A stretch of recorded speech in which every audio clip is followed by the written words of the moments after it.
Françoise. Bonjour. On est à Paris. Voilà, on est à Paris. D'habitude, on se voit à Nouakchott, ou à Bogué ou à Bababé. Voilà, en Mauritanie.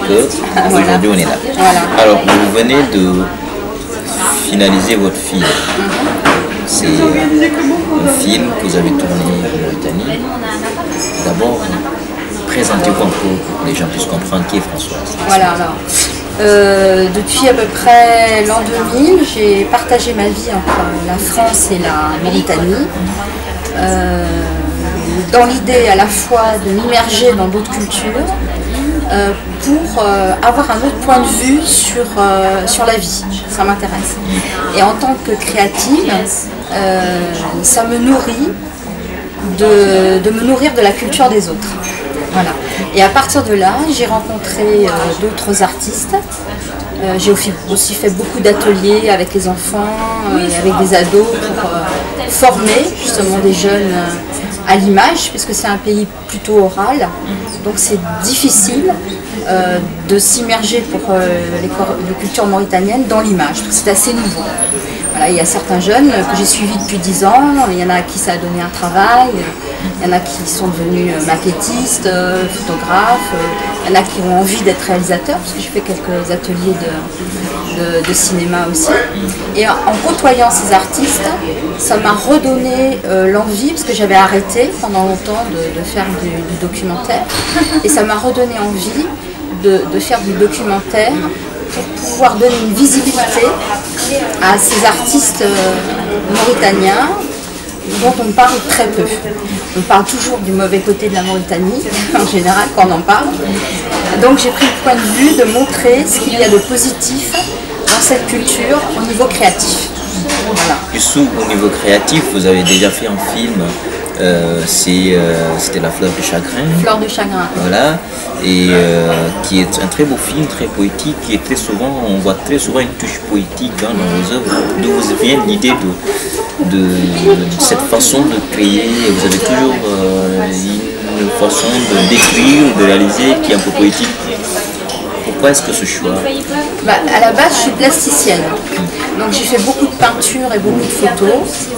Et je réfléchis énormément à comment capter un monde un peu insaisissable dans une autre culture qu'on ne comprend pas forcément tout. Et je pense que l'angle poétique permet d'accéder à cette petite part d'invisibilité. Voilà. Et c'est ce qu'on appelle aussi le signifiant. On ne va pas rentrer dans des trucs trop compliqués, mais disons que j'aime, comme j'ai une formation psychanalytique en même temps, j'aime capter ce qui peut représenter l'âme d'un lieu, l'âme des choses, l'âme des gens, sans forcément comprendre d'un point de vue historique toute la culture, mais saisir le sens, les petites touches de ce qui fait un environnement. Alors ça peut être la nature, ça peut être les gestes, et ça peut être la création, comme là avec Oumar Bal, le plasticien de Nouakchott, avec qui j'ai sympathisé. Et on a décidé de partir vivre une aventure pendant 2 mois à Bababé, en se coupant totalement du monde. Parce qu'on écoutait la radio en fait, et c'était juste en juillet 2012. Alors on sentait que la guerre au Mali allait arriver, on parlait de la fin du monde, il y avait des kidnappings, et à un moment donné on a été saturés. Donc on a dit bon nous on part, on va se couper du monde et on va voir en tant que créatif qu'est-ce qu'il sort d'une création coupée des infos, coupée de tout. Voilà. On ne savait pas ce qu'on allait faire. Voilà. D'accord. Et donc ça a été quand même une belle expérience parce que pendant 2 mois, vous avez, si j'ai bien compris, coupé du monde, pas d'information, pas du tout. Et finalement, comment s'est passée la réalisation? Comment s'est passé ce tournage? Alors en fait il y a Oumar qui créait sur des grandes bâches, etc.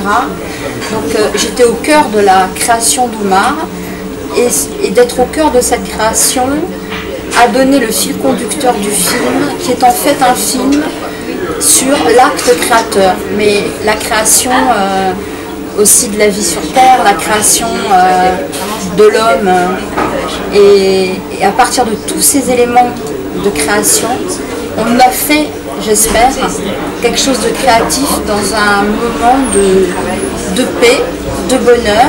Voilà, un moment tout simple où on a été heureux pendant 2 mois. Et notre seul souhait, c'est de faire partager pendant 52 minutes ce moment de bonheur, de transmettre aux gens qui verront le film. On n'a pas d'autre ambition que ça.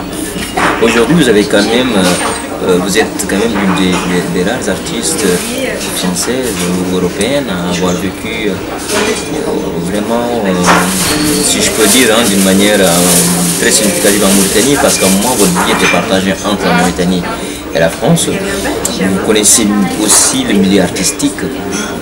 Selon vous, qu'est-ce que ce film peut apporter dans ce milieu artistique, ce milieu de la création?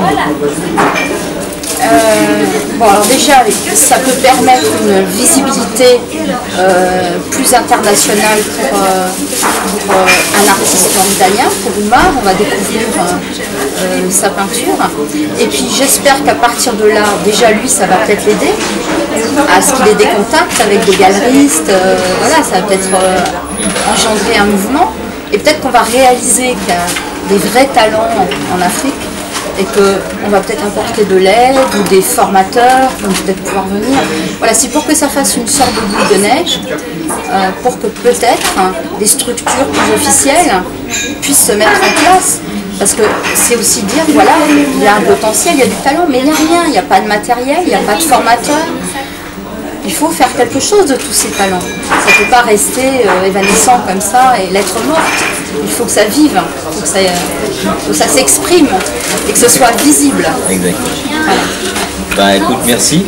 Merci de nous avoir accordé cet entretien et d'avoir parlé de votre passage en Mauritanie et de votre façon de faire ce film. On attend très bientôt de voir ce film avec impatience et bonne route pour la... Merci, merci. À Diarama.